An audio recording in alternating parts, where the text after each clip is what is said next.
It's the Ross Tucker Football Podcast. Oh, yeah, it is. But it's not just any Ross Tucker Football Podcast. It's a Monster Monday, presented, of course, by DraftKings, giving you all you need to know in 30 minutes or less about every NFL game. Week 1 in the NFL. Obviously, we still have a game tonight between the Broncos and the Seahawks.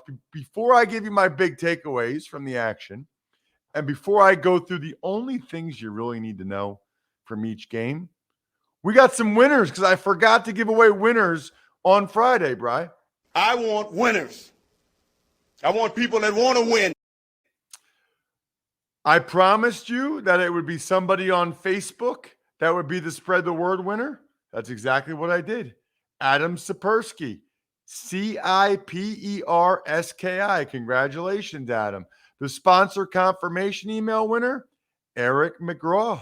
He used our code over at Athletic Greens, the only way I get my veggies these days. Congratulations, Eric. And then the YouTube shout out, Jim Curry, youtube.com/Ross Tucker NFL. As a reminder, all three of you need to email me now, ross@rosstucker.com. Jim, you let me know who you want the shout out to be for. The other guys, let me know if you'd rather have an awesome press pass because I'm racking up some fun ones, or if you'd rather have a signed picture or a signed football card. I'm like Dan Marino and isotoner gloves. I like to take care of the hands that take care of me, and I love how many new patrons we're getting. Everybody wants the even money bets in black and white. Brian Corin is the latest, Corron. Brian, welcome to the family. It's Big Show time. The Big Show.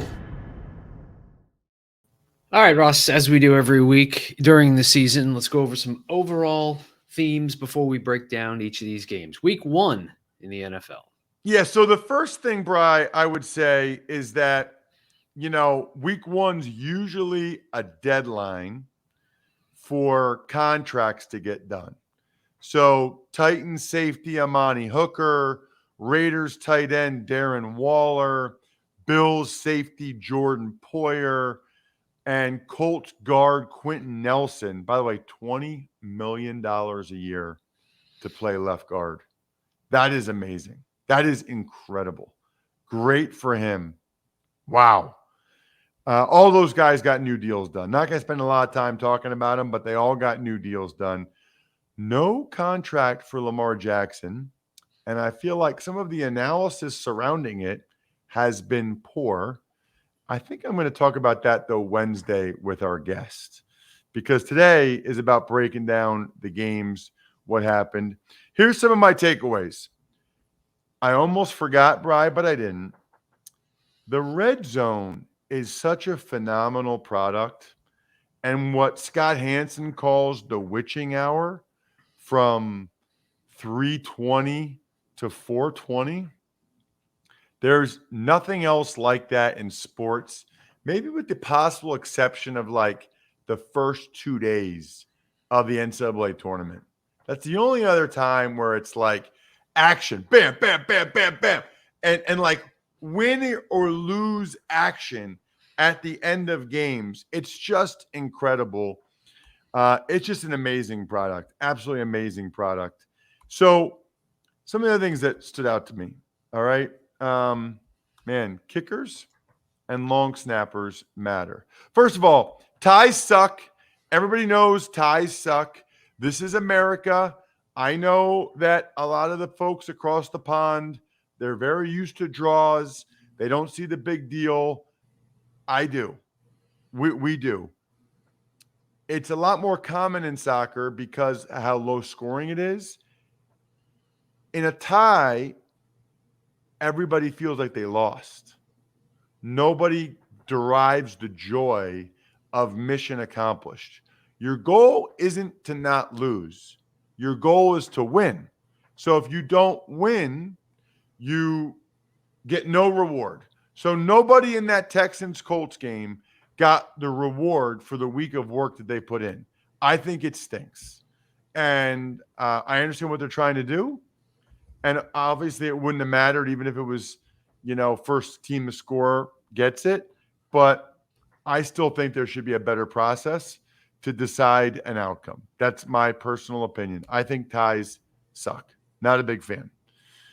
I also think we saw again, and Brian, I've talked about this a lot over the years, just how important kickers are. And actually, we saw in the Bengals-Steelers game just how important long snappers are as well.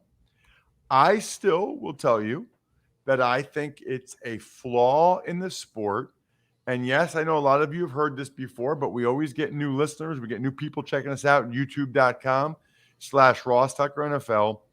To me, it is a flaw in the sport that these guys who have the threat of injury and who are hitting each other for 60 plus snaps a game with the omnipresent threat of injury and the physical toll it takes on their bodies, only to have a guy come out who has none of that physical wear and tear, none of that threat of injury, is not really a combatant in the physicality that makes the sport great, decide whether or not they win the game.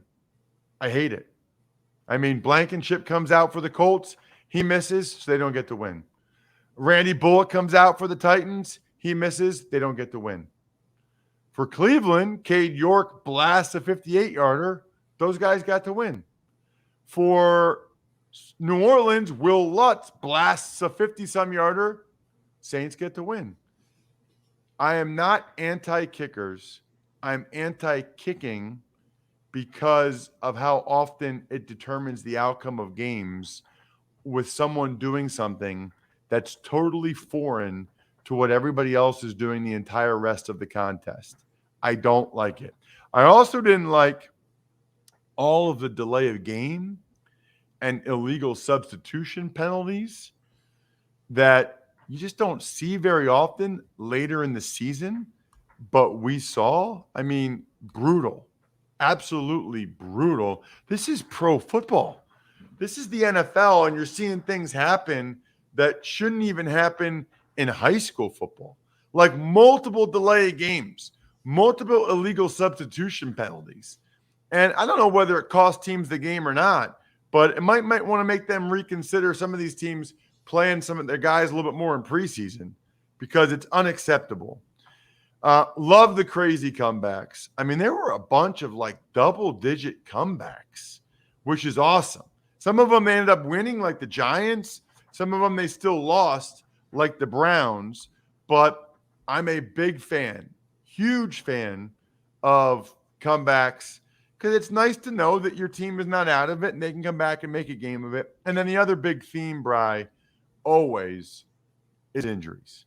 And I think Andrew Brandt always says that Ted Thompson said, bane of our existence, our injuries. But the Steelers just lost their best football player, likely for the whole season. The Cowboys lost their quarterback, according to Dr. Chow and Sports Injury Central, which is like absolutely mandatory that you follow Sports Injury Central on social media and read the articles. He was the first one to say it was going to be at least 6 weeks. Like, you get an edge from Sports Injury Central. They have the information. They have a bunch of doctors before anybody else. That Dak injury, out at least 6 weeks. Let's be honest, Cowboys season's toast. It's toast. It is. I mean, they're not going to be able to come back from that. They're not good to begin with. And now they're not going to have Dak for 6 weeks? It stinks. I dislike when it feels like the Steelers and Cowboys on some level, their seasons are kind of over. All right. Well, it's time to break down these games. Let's start with New Orleans and Atlanta. Michael Thomas, 2 touchdowns that helped the Saints come from behind to win at the Falcons 27-26. Wow, man. What you want to talk about comebacks? This was wild because the Saints were down all game. They were down all game until they essentially, went to like a 2-minute offense with Jameis, who scored 17 points for them to come back from down 16. All the Saints wide receivers were making plays. Jarvis Landry had a big game. Michael Thomas looked like the old Michael Thomas. Olave made plays. It's a rough loss for the Falcons. That's a game. You're up 26-10. You got to win that game, man. You run the ball that well with Cordero Patterson. You know, Mariota played fine. He didn't turn it over. The problem for the Falcons is they just settled for too many field goals. You mentioned rookie kicker Cade York. He drilled the game-winning 58-yard field goal with 8 seconds to go. That lifts the Browns to a 26-24 win over Carolina. The Browns controlled the game early and mainly did it on the ground, as expected. That'll be all year. They'll go through their running backs. Nick Chubb running people over. Nick Chubb had like 115 yards after contact or something crazy. And then Kareem Hunt was one of their biggest weapons through the air. So the Browns are up the whole game. But what a comeback by Baker. He had a lot of tipped balls early. Then he had the rushing touchdown where he was fired up. He threw the bomb to Robbie Anderson. I thought McCaffrey looked good. But ultimately, the Browns able to get in field goal range after the Panthers were up 24-23. Brissett gets him in field goal range. Controversial fake spike. No flag. I don't really understand that. Based on the way the rule's written, I think there should have been a flag. I don't know why there wasn't. I know Matt Rule thinks there should have been. I would need more of an explanation from a Pereira or a Blandino or a Sterator. And then Cade York. The Browns drafted a kicker in the 4th round. And guess what? He's already worth it. He's already worth it. He already proved himself. 58-yard game winner. It was worth it right there. A lot of 4th-round picks never help you win a game. In what is, an obvious statement. The upset of the day, the Chicago Bears beat the Niners 19-10. Yeah, I think that was one of my locks of the week. So not real good. In fact, I'm in a survivor pool. That was my pick. Now, to be fair, I didn't know it was going to be an absolute monsoon during the game. And as a result, I thought Justin Fields and the Bears O-line, not good in the first half. Like real bad, in fact. Was it 10-0 maybe at halftime? But they made plays in the second half. They just kept playing with the new head coach. The key was the broken play to Austin Pettis where he was just not covered for some reason. I thought Fields outplayed Lance. Lance made some nice throws, but he made plenty of mistakes. Terrible interception to Eddie Jackson late. Took away any chance the Niners had to win the game. The weather was awful. The field conditions were terrible. The Bears have some young studs on the back end. Jalen Johnson, Brisker. That's important. And the other thing for the Niners, they had too many penalties, which cost them too. Steelers safety Minka Fitzpatrick recorded 31-yard interception return for a touchdown. Pittsburgh's 23-20 overtime win over the Cincinnati Bengals. And you alluded to T.J. Watt earlier. That was probably the wildest game of the day. But what's really wild to me, Bri, is people that watch Netflix without using ExpressVPN. It's like you're going into a casino and only being able to play on the slot machines. Why would you limit yourself like that? The big money's somewhere else. Everybody I know watches Netflix. I don't watch a ton of television. When I do, it's Netflix. Like my wife and I, we watch Ozark. That's one of our shows. Netflix has thousands of shows, but without a VPN, you only get access to a fraction of that based on your location. ExpressVPN lets you change your online location so you can control where you want Netflix or other streaming websites to think you're located. It is awesome to be able to watch any different type of show that they have. You can actually check it out. I mean, there's a million different shows that you can get in different places that you typically can't get unless you change your location, which is one of the things I love about ExpressVPN. That and the fact that they have 94 different countries where they have servers. It works with streaming services, blazing fast speeds. Be smart. Stop paying full price for streaming services and only getting access to a fraction of their content. Get your money's worth at expressvpn.com/Tucker. Don't forget to use my link. This is the key. expressvpn.com/Tucker to get extra 3 months of ExpressVPN for free. As for the game, Bri, well, I mean, the first half was all about the Steelers' defense beating up the Bengals' O-line. I think Burrow was sacked 7 times. He takes too many sacks. That's one thing I noticed last year. He takes way too many sacks. He also had a ton of turnovers, 5 turnovers, 4 picks. He had the Minka pick 6 on the second play of the game, and they still came back. Highsmith, by the way, had 3 of those sacks. They still came back and should have won the game after Jamar Chase's touchdown. He's so good, it's ridiculous. But Minka Fitzpatrick comes in, blocks the extra point, and you could say, oh, it wasn't a great long snap. The long snap floated back there, but they got to protect better than that. You can't let Minka Fitzpatrick come in scot-free like that. Yes, Brian, as you mentioned and I mentioned, that TJ Watt torn pec looms large. Next up, it's the Eagles, who led by, at one point in the fourth quarter, by 17 points. Detroit comes back. Eagles hold on to beat Detroit 38-35. I feel like this was the story of so many Lions games last year. Like, they get behind, they never quit, they battle back, they get back in it, only to just still lose at the end. It's like the Lions lament. You know, the Lions got off to a great start the first couple series where Eagles looked bad on offense, Lions marched down. And really, I thought the Eagles defensively did not do a very good job of adjusting to what the Lions were doing with some of the inside trap plays. DeAndre Swift was phenomenal. Best offensive player for the Lions. I thought Goff, other than the pick 6, which ended up being like the difference in the game, I thought Goff played very well. The Eagles, it was a lot of A.J. Brown, who's exactly what we thought he was. It was Hurts running a lot, probably too much, or probably more than they want him to. But ultimately, the Eagles able to run out the clock late behind that awesome offensive line. I also want to give a shout out to my boy Alex Anzalone from Wyomissing, who's been on the show multiple times. I thought he played really well. Really well. I was happy for him. Colts and Texans finished in that 2020 tie. Matt Ryan, 352 yards and 1 touchdown in his Colts debut.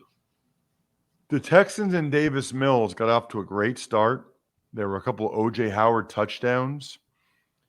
And then the Colts and really rallied late. There's a lot of Jonathan Taylor. You mentioned, obviously, Matt Ryan throwing the ball to Pittman. They get to overtime, and there was a whole lot of bad in overtime. I mean, Blankenship misses a 42-yard field goal by a lot. Lovie Smith punted on 4th and 2 from the middle of the field. Listen, probably was technically the right decision. I can't stand it. You know, he said at that point we didn't have a chance to win. I wanted to not lose. Yeah, incorrect, Lovey. You can go for it and still win. I totally disagree. The Colts just came up empty in Texans territory too often. I think the Texans defense led by Jerry Hughes deserves some credit. It's a bunch of no-name guys that played pretty darn well. Dolphins defense helped Miami to a 20-7 win over the Patriots thanks to a defensive touchdown, interception, and forced fumble. Right. Patriots don't look good, man. And not only that, I guess Mac Jones ended up having to get x-rays after the game. His back's bothering him. That doesn't sound good. That sounds ominous. A little ominous to me. Only 7 points for the Patriots offense as the preseason worries continue. I actually thought Belichick's comments after the game were weird. Really weird. You know, where he's like, it was kind of an evenly played game other than those 2 plays. I'm assuming he's talking about the Waddle, catch and run the end of the first half, and then the strip sack where Melvin Ingram picked it up and returned it for a touchdown. Like, hey, Belichick, he sounds different to me. Like, that's the way NFL games are, Belichick. There's usually a play or two that's the difference in the game. You got to be the team that makes them, not gives them up. What are you talking about? And now Tua is 4-0 against Belichick. Lamar Jackson made his 50th career start at 3 touchdowns in the win against the Jets, 24-9 the final. Yeah, man, he was slinging it. I mean, they weren't just touchdown passes. They were deep. I mean, he was chucking it deep. It's like he was showcasing the arm. It almost felt like the Ravens wanted to showcase that they can they can throw the ball, showcase his arm. That was cool. Really cool. Flacco was sacked 3 times, hit 10 times. Really almost no positive for the Jets offensively other than Michael Carter, I would say. For the Ravens, you know, they really didn't run it very well. That would be the concern for me. Is they didn't really run it very well. Ronnie Stanley didn't play. And then Jawan James apparently might have torn his Achilles again. Carson Wentz threw 4 touchdowns for Washington. Commanders knock off the Jags 28-22. The Commanders got the full Carson Wentz experience. Commanders fans, this is your life. Wentz did so many good things. I think, what do you have? 4 touchdown passes. Some of them were really impressive. Then he also had 2 just like horrific interceptions. It's just uncanny. This is who he is. He's a human roller coaster. And I mean, what is it now? His 6th year, I think. I mean, at this point, it just doesn't look like it's going to change. This is just going to be who Wentz is. I thought Jahan Dotson had a great start with the 2 touchdowns. Speaking of great starts for rookies, Trayvon Walker had the interception, also a bunch of pressures. Travis Etienne, his first game after he got hurt last year, kind of a mixed bag. Showed he could be the weapon, you know, in the passing game that they want him to be, but he also had some drops. Giants rallied from down 13 to beat the Titans 21-20. Titans, as you mentioned earlier, Randy Bullock missed that potential game-winning field goal. What a gutsy win for the Giants. Man, the catalyst for them, it was Saquon Barkley. It was so nice to see him look like the Penn State Saquon. He's healthy. He's fresh. I mean, he was explosive. And not just when he got in the open field, but making guys miss. He even would like plow forward for 3 or 4 more yards than he normally gets. He looked like a guy worthy of being a high pick.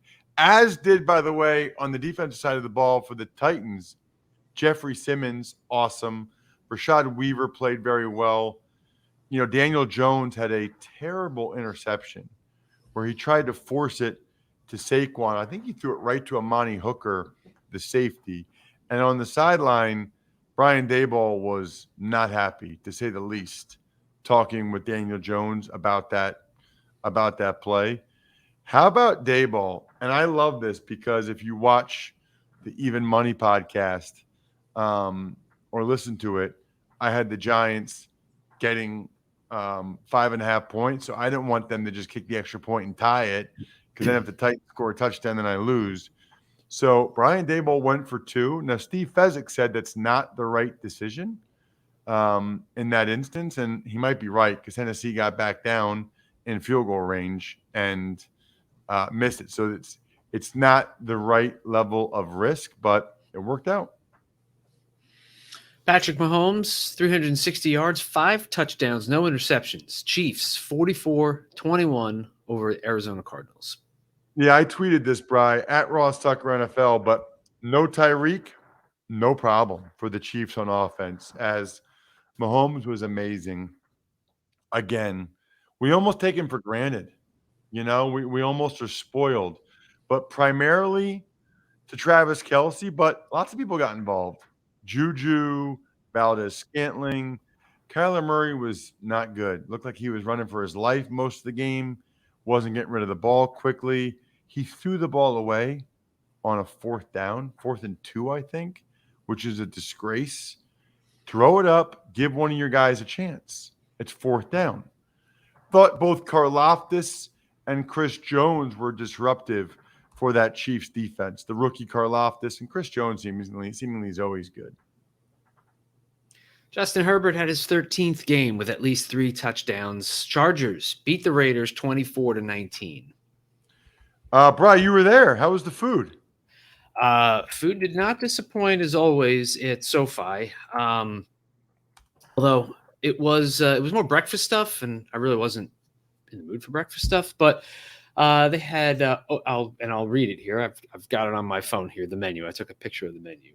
Overnight oats with berries, assorted fruit platter, fried chicken tenders with Belgian pearl waffles, scrambled eggs, spring onion pimento cheese grits, chicken dumplings, and cinnamon rolls. So if you're in the mood for breakfast stuff or any of that, it actually was pretty good. I love cinnamon rolls, number 1. Number 2, did you take a picture of the menu, Bri, or did you write all that down? I took a picture of the menu right here, and I actually posted it. I posted it on our Slack channel on the page that says Press Box Food. I love it. Thank you, Bri. I love it. We're getting, by the way, you got to be a Tuckheads member, okay? $10 a month to be on the private Slack channel. Got to be a Tuckheads member. I've seen some people coming in as $5 members. Look, the Army food's always going to be the same for me, Bri. When I just do an Army game, I go to the famous Lichtenberg tailgate. I had 2 brats, a Cajun chicken sandwich, and a filet sandwich for breakfast at 9:15. Absolutely delicious. Shout out to the Lichtenberg brothers and my guy Dave. And then Army always has Boar's Head hoagies. So I always have a Boar's Head hoagie like at halftime. And that's my routine. Oh, as for the game, Herbert was throwing freaking laser beams. And I thought he played well, even though Keenan Allen got hurt. I thought the difference in the game, to be honest with you, was Herbert played a lot better than Derek Carr. Derek Carr had several really bad throws, costly interceptions. He missed Waller for a touchdown. They had settled for a field goal. I did not think it was a very good game for Derek Carr. He needs to play better. Khalil Mack and Joey Bosa, both difference makers. They were awesome for the Chargers. You know who else was awesome yesterday? Justin Jefferson, career high, 184 yards, 2 touchdowns in the Vikings' 23-7 win against Green Bay. He was awesome. He always is. I mean, he's an incredible, incredible football player. He wants to be considered the best receiver in the sport after this year, and he's off to a pretty good start. Aaron Rodgers was taking sacks and shots. He normally doesn't, Brian. It was a little bit weird. See Aaron Rodgers taking some of those sacks and shots. And I thought Zadarius Smith played very well in his revenge game as well. And last but not least, Sunday Night Football, Tom Brady and the Bucs win 19-3 against the Cowboys. Dak Prescott, as you mentioned, out probably at least, 6 to 8 weeks with that hand injury. Yep, that's what Dr. Chow said. They said last night at least 6 weeks. Sports Injury Central. Now after week 1, now you really got to look at the 6 scores for all these teams each week. Field goal fest in the first half. I thought Julio Jones and Leonard Fournette both looked really good for the Bucs. One of the reasons why it was a field goal fest is every time the Bucs would get in the red zone, Micah Parsons would have a 3rd down sack of Brady. He is an incredible football player. He's been on the show before. I told you about seeing his 3rd game ever in 9th grade. Not only did the Cowboys lose Dak, the safety, Jaron Kearse, walked out of there in crutches. Connor McGovern, their left guard, high ankle sprain. The only touchdown of the game was the Mike Evans awesome touchdown catch. Bucs defense looked legit. I guess my only question there is how much of that is really them? Are they really legit? Or how much of it's just, boy, the Cowboys are a bad, bad football team. So, got to give some shout-outs, Bri. We always do. Pizza Boy Brewing, Sporticulture, HumanHeadNYC.com, SteakhouseSports.com, Go-Bengals.com, Evergreen Economics, and myfrontpagestory.com. What a great Monster Monday. Check out the College Draft Podcast today as well. I think we're done here. Thanks for listening to the Ross Tucker Football Podcast. Make sure to also subscribe to the Fantasy Feast, Even Money, Business of Sports, and College Draft. All available at Apple Podcasts, rosstucker.com, or wherever podcasts can be found.